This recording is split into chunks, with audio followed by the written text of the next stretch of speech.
رايك يا اسماعيل في ان الفيفي عايزه تخلي ماتش مصر وايران يشجعوا الملونين والعجل؟ اني بقول ينسحبوا. يا بنتي ينسحبوا ايه؟ ده احنا ممكن ندفع فيها غرامه يجي 500,000 فرنك. دول كام 500,000 فرنكي دول؟ ما اكتر من مليون جنيه يا حستي. أنا هقول لك مصر وإيران المفروض يعملوا إيه عشان يحتاجوا يعترضوا على قرار الفيفي. هما الاتنين هيتفقوا مع بعض إن الماتش ده هيخلص تعادل 40-40، يعني 80 جون في ماتش، يعني هيكسر كل الأرقام القياسية. محمد صلاح هيجيب 40 جون في ماتش واحد، يعني هيبقى الهداف التاريخي لكأس العالم، وهداف إيران كمان هيجيب 40 جون في الجون بتاع مصر، يعني هيبقى الهداف التاريخي لكأس العالم، وهنكسر لهم كل الأرقام القياسية بتاعتهم ومحدش هيعرف يعديني. والحراس ذنبهم إيه؟ إن هم يخش فيهم 40 هدف في ماتش واحد. يا بنت افهمي، ما الاغبياء امثالك هم اللي بيقولوا كده. كانوا عمالين بيسالوا يقولوا هو حسام حسن واخد 4 حراس ليه؟ هو حسام حسن واخد 4 حراس ليه؟ هو حسام حسن واخد 4 حراس. هو حسام حسن واخد 4 حراس ليه؟ ما يا بنت عشان حسام حسن ده عميد بيفهم ودقره عشان الموقف ده. ايوه احنا لينا 4 تغييرات في الماتش، يعني كل تغيير هيغير حارس، يعني كل حارس هيخش فيه 10 تجوان بس. شفتي؟ ده حسام حسن ده عميد.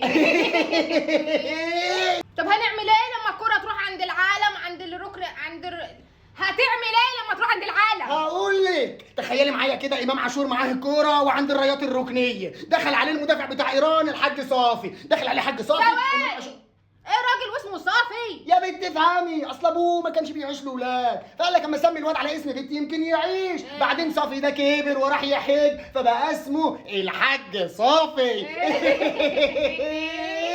المهم الكوره مع امام عاشور، داخل عليه الحاج صافي، داخل عليه الحاج صافي وامام عاشور، هوب الحاج صافي بيعمل كاتلينج على امام عاشور عند الرايه الركنيه. ثواني، يعني ايه كاتلينج؟ كاتلينج يعني يتزحلق يا بنت.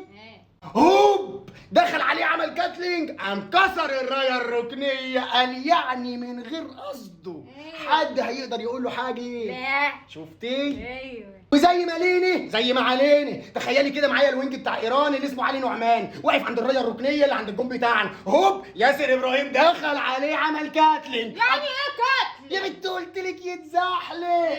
هوب دخل عمل كاتلينج عليه، قام دشمل الرايه الركنيه، قام فرتك الرايه الركنيه. قال يعني غصب عنه حد يقدر يقول له حاجه؟ لا. حد يعرف يتكلم معانا؟ لا.